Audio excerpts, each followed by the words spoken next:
Well, today we're supposed to be doing chapters 10 to 12 in Proverbs, and this is, 1 through 9 were kind of one thing. It was stories of the father talking to the son and Lady Wisdom, and now 10 through, I think it's 29, are the actual Proverbs.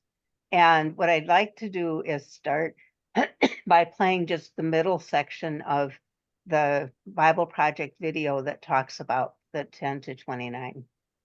So you'll bear with me for a minute. I'll see if I can get this up on my screen.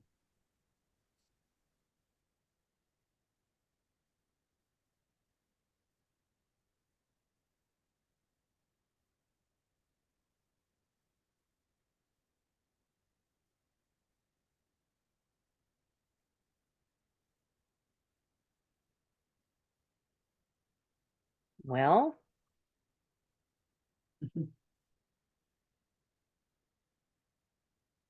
not there, it's not there, it's not there.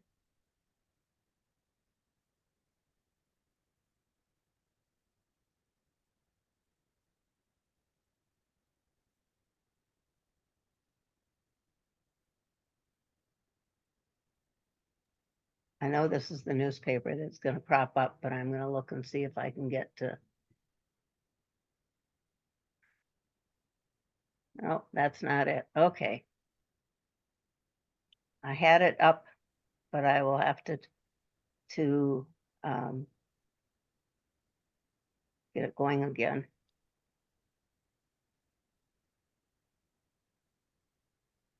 Bible Project, Proverbs.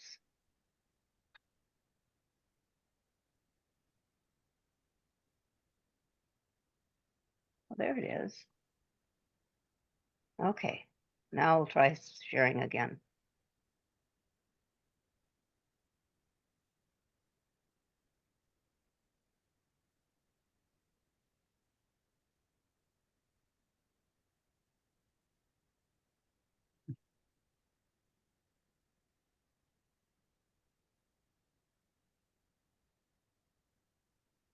Right, can you see it?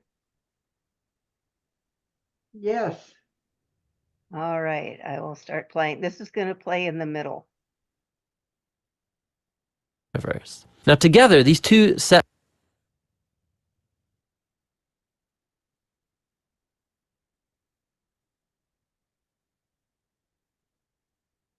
Oh, it's gone. Speeches from the Father and Lady Wisdom, they make a powerful claim about this book, that you're not simply reading good advice, you're reading God's own invitation to learn wisdom from previous generations. And so in the next section of the book, chapters 10 through 29, we find hundreds of ancient proverbs, and they apply wisdom and the fear of the Lord to every life topic you could imagine: family, work, neighborhood, friendship, sex, marriage, money, anger, forgiveness, alcohol, debt, everything. And these are all filtered through the value system of Proverbs 1 through 9. Now these Proverbs, they're all pretty short, they're easy to memorize, and actually this section of the book is meant to become a reference work that you return to time and time again throughout the years, which raises some important issues in learning how to read these Proverbs. First of all, Proverbs are by nature about probabilities. So you fear the Lord and you make wise, good choices, things will likely go well for you. And if you don't fear the Lord, you're foolish, your life will likely not go so well.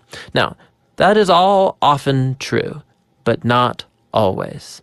Which leads to the next point, that Proverbs are not promises. They're not formulas for success. So, some Proverbs, for example. The fear of the Lord prolongs your life, but the years of the wicked are cut short. Or, train up a child in the way they should go, and when they're old, they won't turn from it.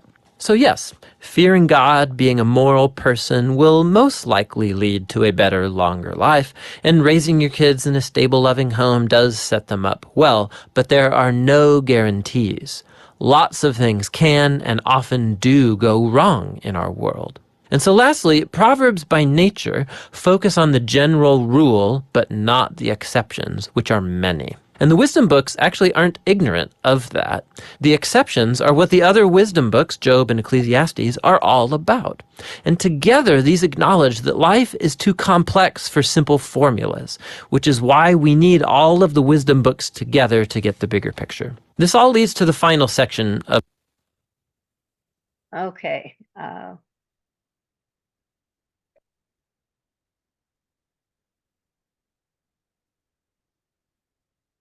Come on.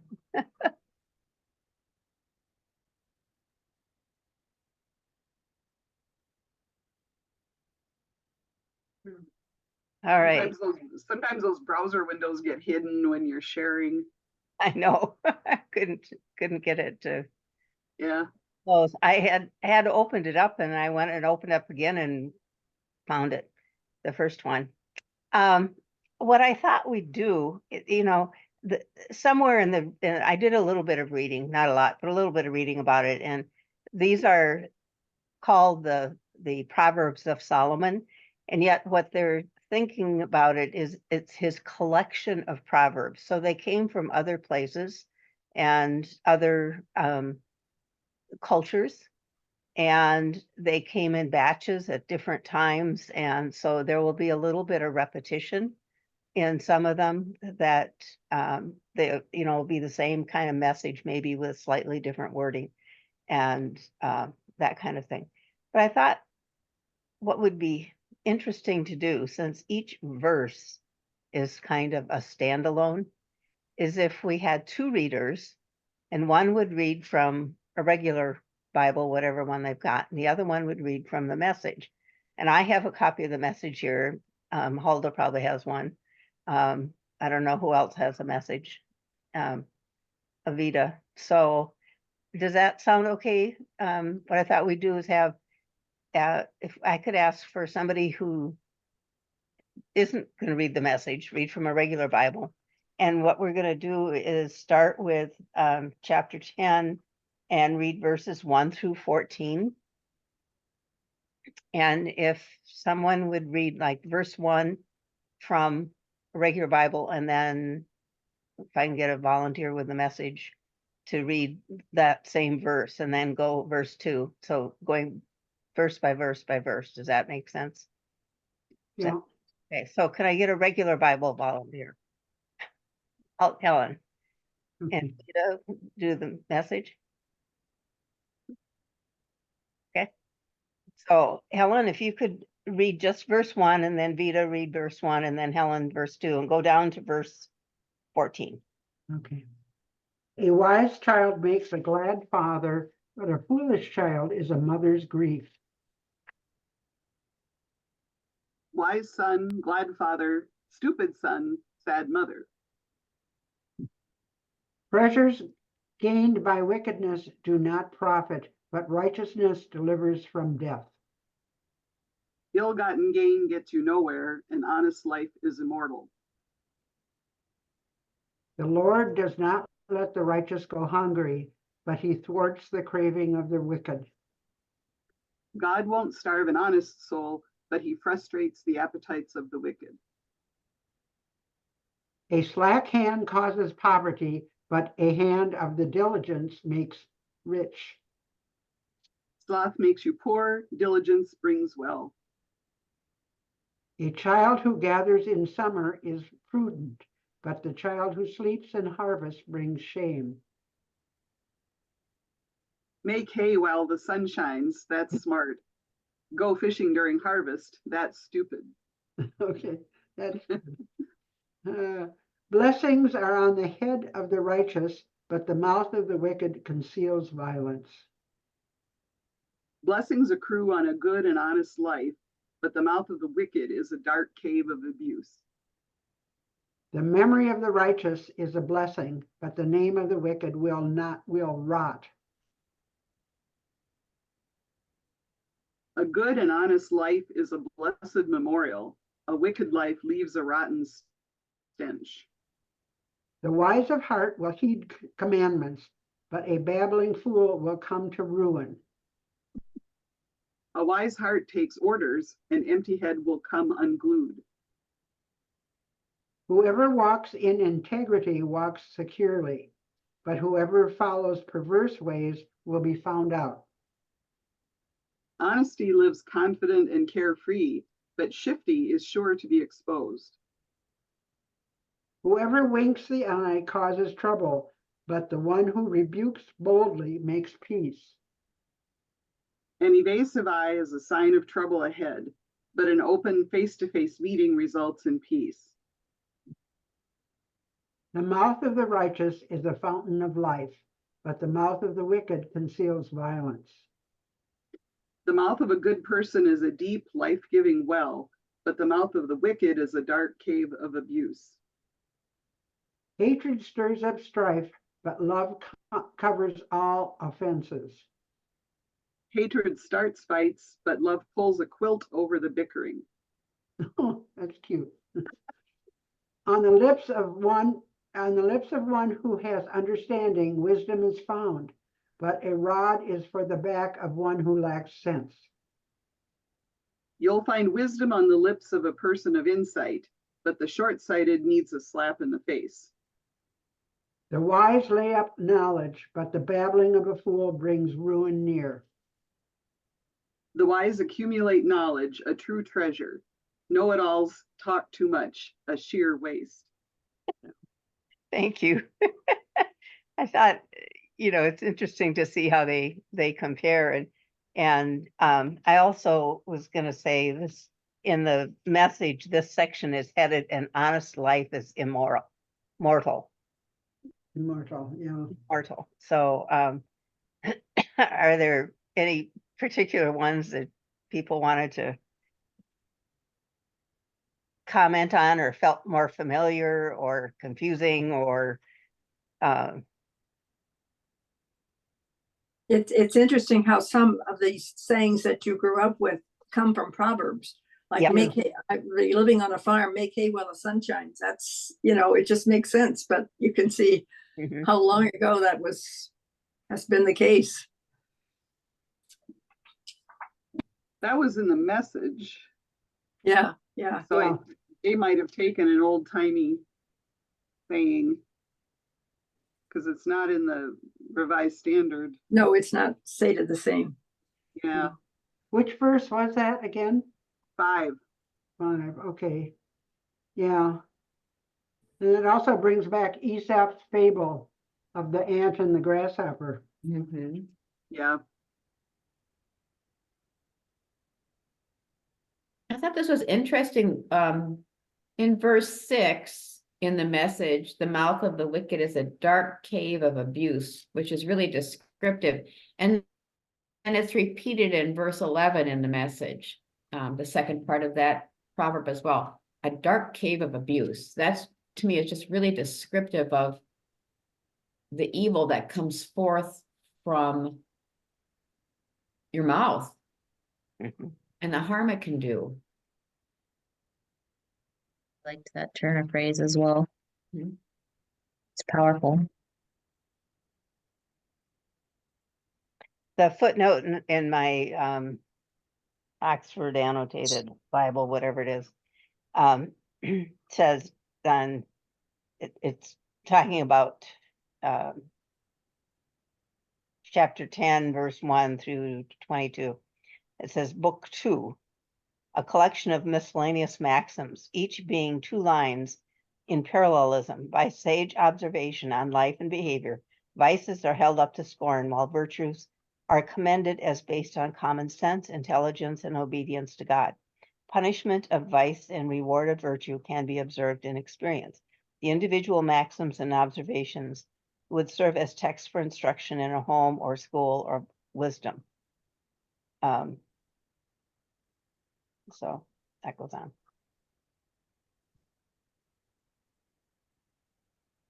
I thought it was really interesting in the Bible project that you played for us is that these are proverbs, not promises, no guarantees, and that they don't make sense unless you've got the rest of the wisdom books to talk about. Mhm. Well, you are a righteous person, but you're starving anyway. Mhm. How do we explain that? I thought that was really interesting. Mhm. Yeah, I missed the first session on talking about Proverbs, but there is another video about Proverbs. It's not this little cartoon thing. Did you play that at all? Or we might, Well, last week I did the one on chapter 8, but I think you were online, Susan. yeah, um, I saw that one on chapter 8. But Okay, there Paula showed the intro, the books 1 through 9. of the same thing that I had today. Yes. There is Yes. a totally different video Mhm. that we might want to show at some point that um, talks about Proverbs and Yep. as part of the wisdom books. Oh, And it's a different video. It's not the cartoon one. Same people, but same voices. But Hmm. not. yeah, I saw that out there, but I didn't actually go in and look at it. But the chapter 8 one was very different. Mhm. Yeah, Right. yeah. Yeah, it's interesting. I've just read the book of Job for school, and he does all of the things you're supposed to do. He follows every proverb, and so just hearing that it's not a promise, really made me think of his struggle, and it's still the will of God, even after all of the things you do to try and do the right thing. It's still not up to you. It's Good point. humbling to read through that. Hmm. Yeah. Any other comments on this first batch? The next section, I got to get back to my message one. I think I had marked down verses 15 to 21. If and I've got to figure out what the heading on that one was. Fear of God expands your life. Okay, thank you. Oh, That's my actually 22. mine Oh, said that's the next road, one. Sorry. Yeah, road to the road. life is a disciplined life. Yeah. Yeah. Yep. So, okay, if we could have two readers again, a regular Bible reader, Marilyn, and a message, Alda. Thank you. You could just do 15 to 21. Thank you. This is the NIV New International Version. The wealth of the rich is their fortified city, but poverty is the ruin of the poor. The wealth of the rich is their security. The poverty of the indigent is their ruin. The wages of the righteous bring them life, but the income of the wicked brings them punishment. The wage of a good person is exuberant life. An evil person ends up with nothing but sin. He who heeds discipline shows the way to life, but whoever ignores correction leads others astray. The road to life is a disciplined life. Ignore correction and you're lost for good. He who conceals his hatred has lying lips, and whoever spreads slander is a fool. Liars secretly hoard hatred. Fools openly spread slander. When words are many, sin is not absent, but he who holds his tongue is wise. The more talk, the less truth. The wise measure their words. The tongue of the righteous is choice silver, but the heart of the wicked is of little value. The speech of a good person is worth waiting for. The blabber of the wicked is worthless. The lips of the righteous nourish many, but fools die for lack of judgment. The talk of a good person is rich fare for many, but chatterboxes die of an empty heart. Okay, thank you. Any particular comments on those? A lot about not speaking too much. Yeah, Yeah, the verse 19 in the message, the more talk, the less truth. That just sounds like so many politicians that just go on and on, just kind of nattering, blabbering, or whatever they say here. And never answering the question. Right, Notice right. that? They know how to talk without answering the question that was put to them. Mm-hmm. Yeah. Or they answer a question they want to answer. That's a great question about zoos. Let me talk about farms.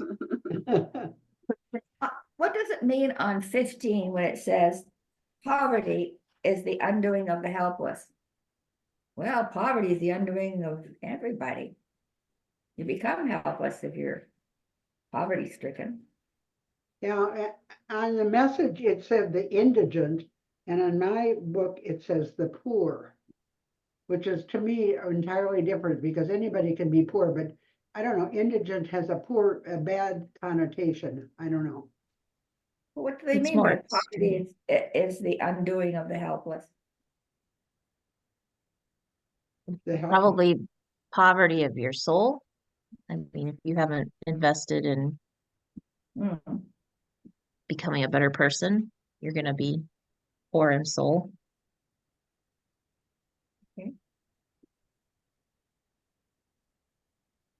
Or the There are poverty of the some poor, they're going because they can't take care of themselves and they lose their health.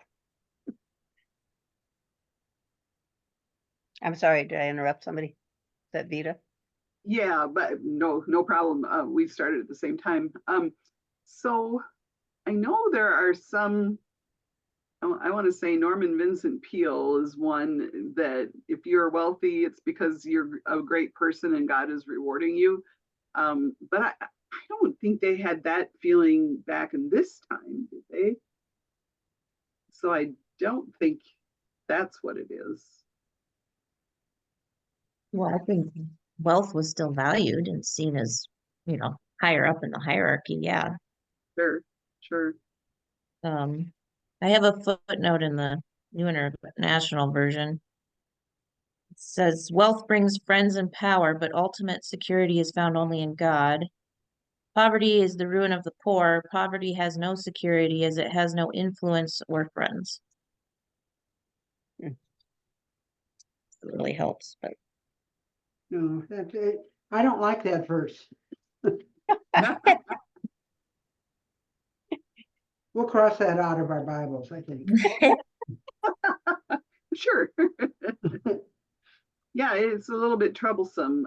It's Yeah. almost like when they used to believe that ill health or, something like leprosy, is because you were a sinner. Is that the feeling here that poverty is a punishment? That's pretty harsh. well, I think if you're Poverty shows- following the Proverbs and go ahead. Poverty shows that God is not paying attention to you. I think that's what it means. Yeah. Yeah, I was gonna say, I think if you're listening to the Proverbs, it's like having wealth and security, but your security is in God, not in your wealth. Mhm.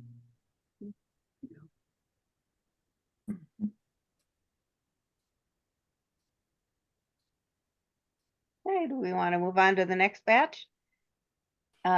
This would be 22 to the end of chapter 10, verse 32.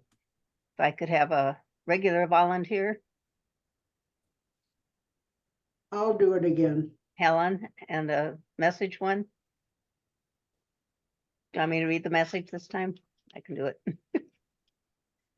Okay, go ahead. I gotta Okay. make sure I'm on the right page. So wait a minute. This section Okay. is called Fear of God Expands Your Life. The blessings of the Lord make rich, and he adds no sorrow with it.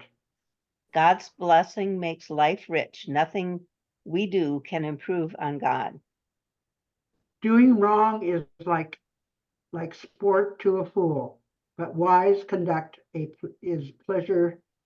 Wise conduct is pleasure to a person of understanding. An empty head thinks mischief Mischief is fun, but a mindful person relishes wisdom. What the wicked dread will come upon them, but the desire of the righteous will be granted. The nightmares of the wicked come true. What the good people desire, they get.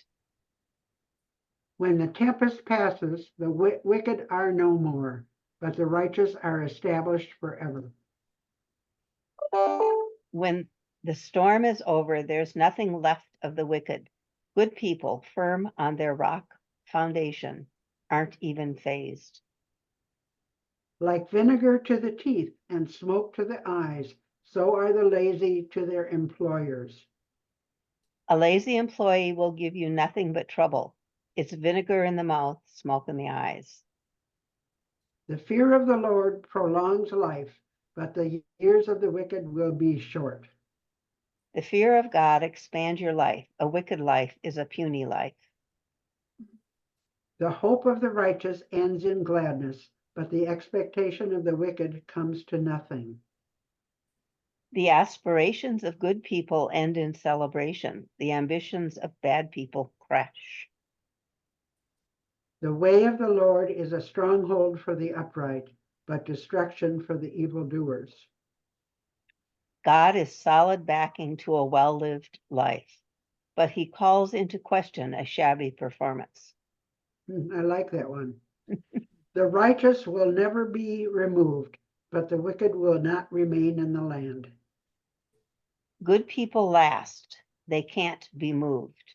The wicked are here today, gone tomorrow. Mm. The mouth of the righteous brings forth wisdom, but the perverse tongue will be cut off.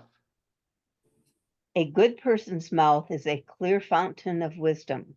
A foul mouth is a stagnant swamp.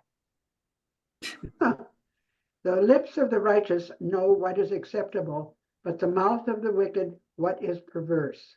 The speech of a good person clears the air. The words of the wicked pollute it. No. Mm. Okay. Quite a bit about the tongue, Yeah. about speech. Thinking the same thing. It reminds me of James. Didn't he talk about the evil tongue a lot and the wagging tongue? Yes. Lips and tongue and teeth.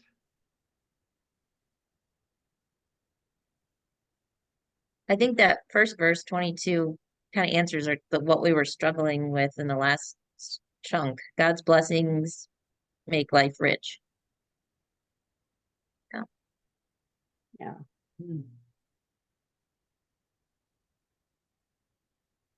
What is that religion that pushes you to earn more money?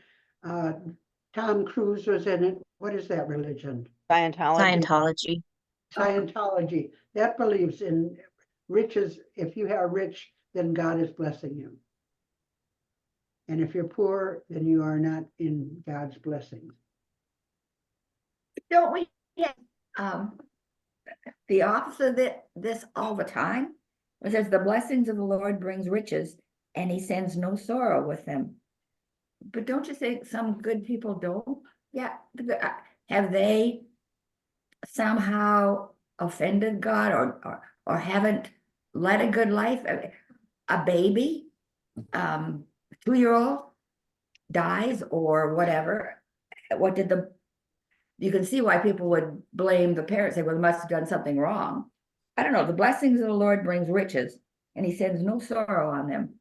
Well, I don't know. All the time we see the opposite. Yeah. But that's what they were talking about. There are exceptions and why you need to look at all of the wisdom books together. Yeah. I mean, we might have to go on and read Ecclesiastes and Job. I don't know. Yeah, exactly. The And it Has anyone depends. sorry, Hilda, go ahead. I was just gonna say it depends on how you define rich. I don't think it's necessarily money. No, nor I. Yeah. riches of the spirit. Yeah. Has anyone read When Bad Things Happen to Good People? Mhm. A long time ago. Long I don't time think- ago. Yeah, I don't think I've read it, or else it was a really long time ago, but I think that was an attempt to explain, things like Job and like Joanne was saying, babies who have cancer or other things that, you know, it doesn't seem like the person deserved it. And now I literally was asking the group because I don't remember what the conclusion of the author was. I can't remember. It was a rabbi, I know. Well, having just read Job, I can tell you that his friends kept trying to get him to admit that he did something wrong to deserve all that punishment.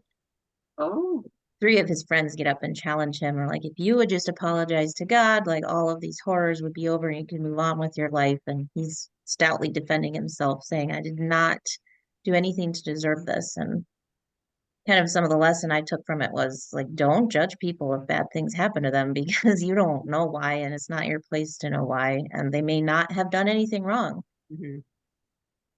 So oh my gosh. I had a coworker for a number of years who was diagnosed at age 38 with breast cancer, and went through all the treatments, was in remission for 5 years, and then it came back. And somebody at work had the nerve to give her a book that she said, "Oh, this will help you." Well, it turned out to be that you did something to cause your cancer.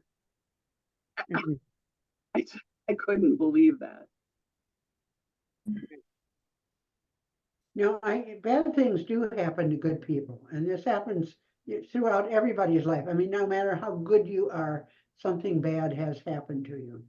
This is just part of life, part of life.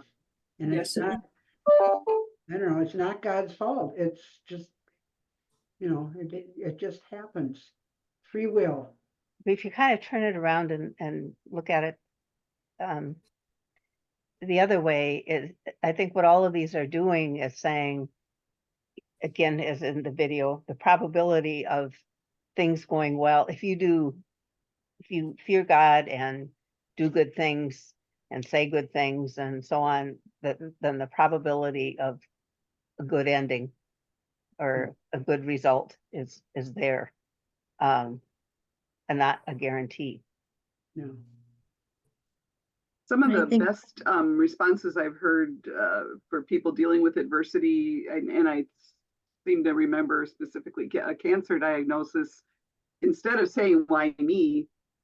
The person had said, "Why not me?" Meaning this could happen to anybody, you know, and this is not a judgment on me that it happened to me. It could have happened to anyone else. Mhm. Well, also cancer can come from bad choices in eating or in exercise or or even in the environment. You know, all the pollution that we're having, you know, can cause cancer. So that, I mean, that's not from God, that's man-made. Oh, yeah. Yeah, I I think think another, go ahead, Paula. I was just gonna say another side of it is, you know, I'm thinking again of James and Peter and John, that it's faith that's tested. You know, these can be tests of your faith, and that's how you can learn and grow as well as another side of it. Yeah. Yeah, we often get into these discussions about S blank blank blank happens and it's a fallen world. I don't know. Scott thinks that's just too simplistic, but it is a fallen world. And it's not a tit for tat world, I don't think. If you're a pregnant woman living in Gaza and you've been waiting for, for this joyful delivery, and all of a sudden you're on the move and you don't have any safe place to have your baby and the baby's at risk of dying, what have you done? It's bad choices in a fallen world, and you're just caught in the middle of it. It's so, I think there's some like sequence of events, but most of it is just like random and horrible. And to me, part of it is how we respond to it. I remember after 9/11, watching those people who made the choice to jump rather than burn from those skyscrapers, thinking to myself, now if that was me, I would want to be jumping with a psalm on my lips as I fell to my death rather than cursing or something like that. So I think it's all your personal integrity, but there aren't any guarantees. There are not. There just aren't. The only guarantee we have is that Jesus said he would be with us always to the end of the age. And so jumping off that skyscraper to splat on the sidewalk, you just know that the Lord is with you. That's kind of how I looked at it anyway. Yeah, I mean, I think our human nature wants to say, well, because of this, then that, but it don't work like that. And again, it's probabilities, not guarantees. Mhm. I watch online, I get online, Richard Rohr's daily thing. And this week it's all about scapegoating. And why we scapegoat and who we scapegoat and how this is not a good thing at all. So if you get it at all, read it. It's quite interesting.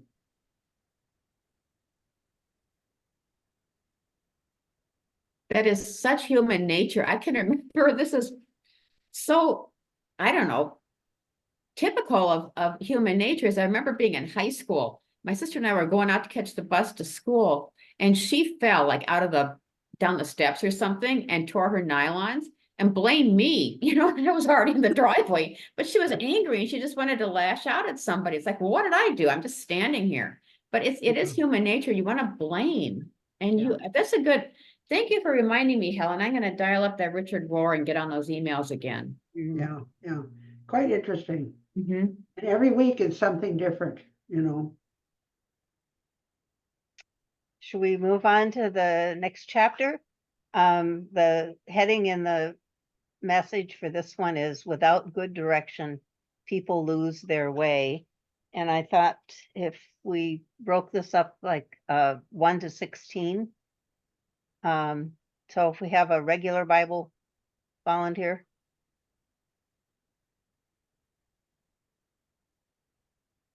Marilyn, Okay. message volunteer, Vita. Sure. It looks like, well, oh, wait, Sharon, do you have the message? I do. It's okay.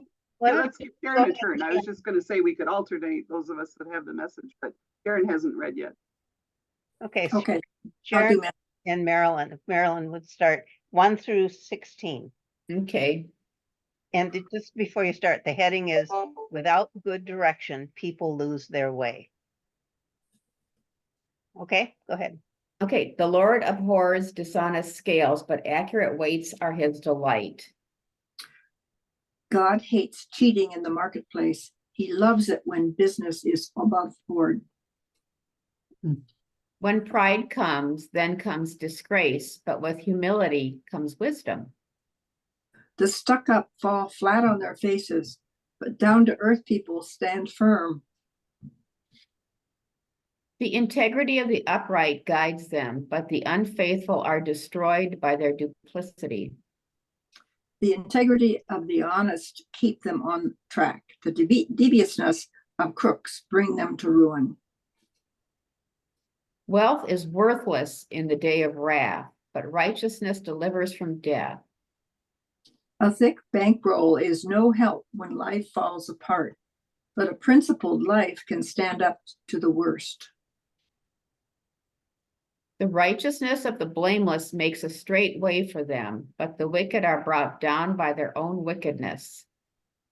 Moral character makes for smooth traveling. An evil life is a hard life.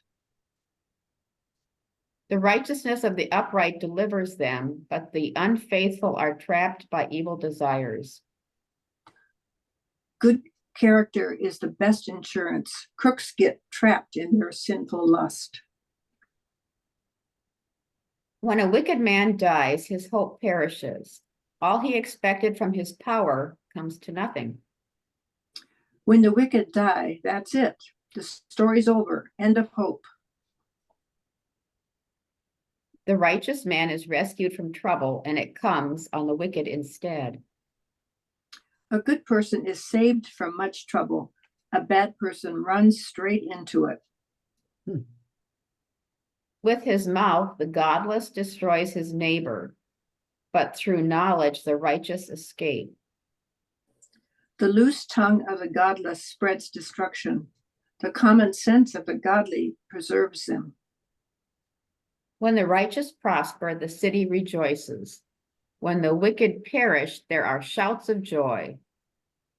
When it goes well for good people, the whole town cheers. When it goes badly for bad people, the town celebrates. Through a blessing of the upright, a city is exalted, but by the mouth of the wicked it is destroyed. When right living people bless the city, it flourishes. Evil talk turns it into a ghost town in no time. A man who lacks judgment derides his neighbor, but a man of understanding holds his tongue. Mean-spirited slander is heartless. Quiet discretion accompanies good sense. A gossip betrays a confidence, but a trustworthy man keeps a secret. A gadabout gossip can't be trusted with a secret, but somewhat of integrity won't violate a confidence. For lack of guidance, a nation falls, but many advisors make victory sure. Without good direction, people lose their way. The more wise counsel you follow, the better your chances. He who puts up security for another will surely suffer, but whoever refuses to strike hands in pledge is safe. Whoever makes deals with strangers is sure to get burned. If you keep a cool head, you'll avoid rash bargains. A kind-hearted woman gains respect, but ruthless men gain only wealth. A woman of gentle grace gets respect, but men of rough violence grab pursuit. Thank you. You know, they're all kind of good advice, you know. Yeah. Live this way and chances are things will be better. Did you hear? We all do better together when we all do better together. Yeah. Yeah. It Boy, was- verse 12 in the Message, a lot of people today could take a lesson. Mean-spirited slander is heartless. Look at all the trolling and criticism on social media. You know, somebody posts something and, you know, no matter how well-meaning it is, somebody is gonna, you know, put them down for it and say, I can't believe some of the nasty things people say online. It just Mhm. boggles my mind. What about the thingy that the man who dies with the most toys is the best? He wins, you know? Or you can't take it with you. That's in there too. That's how I'm hearing it anyway. Yeah. You know, that last verse that we read, in my book, it says, a gracious woman gets honor, but she who hates virtue is covered with shame. Mhm. And then it goes on and says, the timid become destitute, but the aggressive gain riches. I don't like that one either. Now mine's different. It says, you're reading verse 16. Yeah, 16. A gracious woman gets honor and violent men get riches. And yeah, mine goes way back. Doesn't Me- mention mine men at does. all. Mine does too. It has two more lines. And mine has 2 more lines too. That's interesting. Mine, I have the same version as Susan. So I don't have those 2 lines. The timid become destitute, but the aggressive gain riches are the last 2 lines. Isn't that? They didn't put those in 17 for you in your Bible? No. Yeah, and mine's like yours. It says, be timid in business and come to beggary. Be bold and make a fortune. Yeah, that's the same as mine says. Yeah. Funny.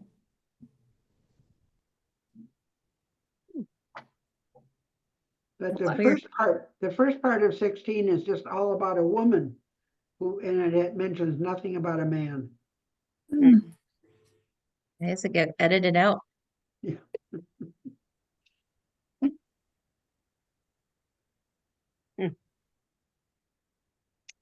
I have a footnote on 16. Another meaning for the translation to violent could be vigorous. which I find interesting. So there's a real bad connotation with violent, but not so much with vigorous. So maybe some of Yeah. that, Yeah, maybe some of that is translation. I like the vigorous better. Yeah. Yeah, we were just hearing that good people have money. But you I know, know. this 16, um, think of in terms of assertiveness. What it's basically saying is the non-assertive woman gets the honor, but the assertive man gets the riches. It was a patriarchy. Mhm. For the sake of time, I think we better keep on going. I don't know that we're going to get through it. Do you want to keep reading both of these, or? Yeah, I think it's Yeah, I like interesting. that. Yeah, I it. like it.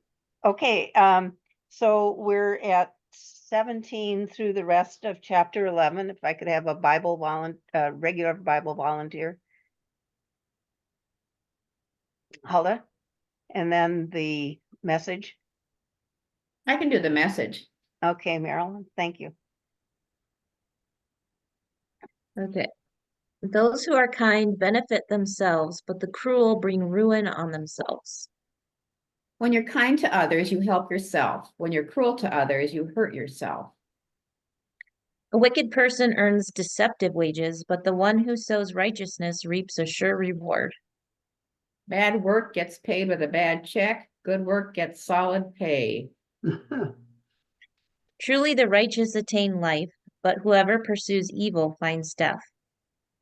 Take your stand with God's loyal community and live, or chase after phantoms of evil and die. The Lord detests those whose hearts are perverse, but he delights in those whose ways are blameless. God can't stand deceivers, but oh, how he relishes integrity. Be sure of this, the wicked will not go unpunished, but those who are righteous will go free. Count on this, the wicked won't get off scot-free, and God's loyal people will triumph. Like a gold ring in a pig's snout is a beautiful woman who shows no discretion. Like a gold ring and a pig's snout is a beautiful face on an empty head. The desire of the righteous ends only in good, but the hope of the wicked only in wrath. The desires of good people lead straight to the best, but wicked ambition ends in angry frustration. One person gives freely yet gains even more, another withholds unduly but comes to poverty. The world of the generous gets larger and larger. The world of the stingy gets smaller and smaller. A generous person will prosper. Whoever refreshes others will be refreshed. The one who blesses others is abundantly blessed. Those who help others are helped. People curse the one who hoards grain, but they pray God's blessing on the one who is willing to sow. Curses on those who drive a hard bargain. Blessings on all who play fair and square. Whoever seeks good finds favor, but evil comes to the one who searches for it. The one who seeks good finds delight. The student of evil becomes evil. Those who trust in their riches will fall, but the righteous will thrive like a green leaf. A life devoted to things is a dead life, a stump. A God-shaped life is a flourishing tree. Whoever brings ruin on their family will inherit only wind, and the fool will be servant to the wise.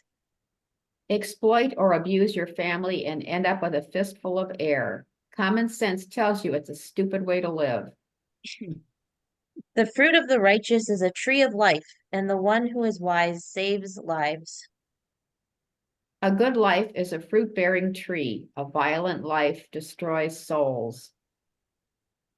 If the righteous receive their due on earth, how much more the ungodly and the sinner? If good people barely make it, what's in store for the bad? Thank you. Any comments or footnotes on those? Well, Verse 25, I don't know, maybe you said this and I missed it. A generous person will be enriched, and one who gives water will get water. I picked up on that too, and isn't that true? I think we Yeah. probably all experienced that. You know, you receive much more Yeah. when you get- give than you ever give. You receive what you give, you know.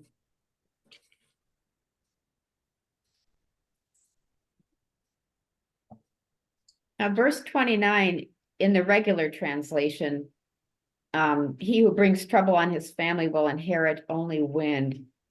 And there was that movie made about the Scopes monkey trial called Inherit the Wind. Mhm. That always makes me think of that. When they dare to wonder if evolution could stand side by side with a creative God.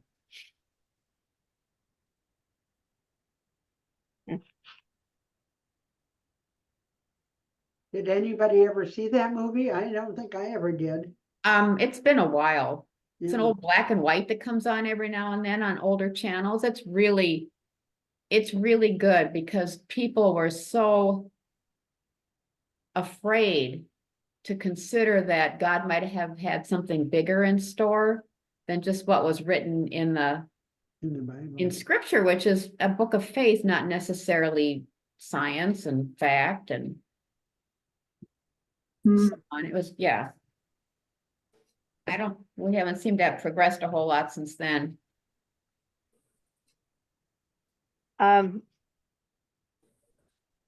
This whole section that we just read was called a God-shaped life in the message. You think we have time? It's getting on toward noon. Do we want to just plug ahead and do chapter 12 or call it with? Find a way. We can save it. Yeah. Yeah. We're not in a hurry. Wait on this week? Yeah, Okay. do 12 and 13. Yeah, I noticed 11 was pretty long. So, Yeah, we could just do 12 and 13 because yeah, 12 is long. Yeah. Well, yes. I had counted out the different columns and 13 is long also.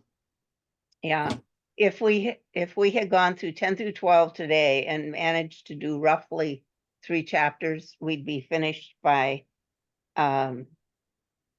May 14th. So I have a feeling we're not going to make it by May 14th. We're going to run a little longer if we just do Fine. 10 and 11. So okay. Well, we But I might as well like- keep going until June, you know, Right. and start of summer. That's been typical for us, you know, in the past. I Yeah. like the way we're reading both the message and other. Yeah. It's interesting, and I think it provides a little more insight and makes it come alive more. Yeah, it's a very creative way to do it, Susan. Yeah, you. yeah, Susan, I thank you for thinking of it line by line. I think that's meaning a lot more to That's me helpful. than hearing it Mhm. all from one source and then all from another source. Yeah.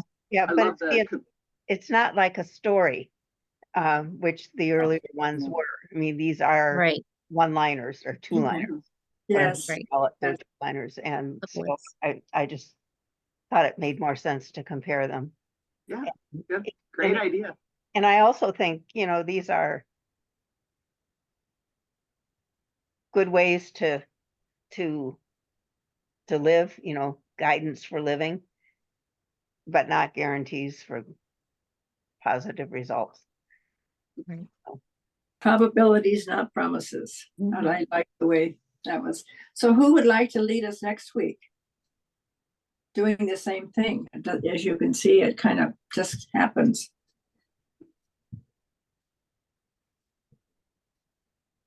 Don't everybody raise your hand.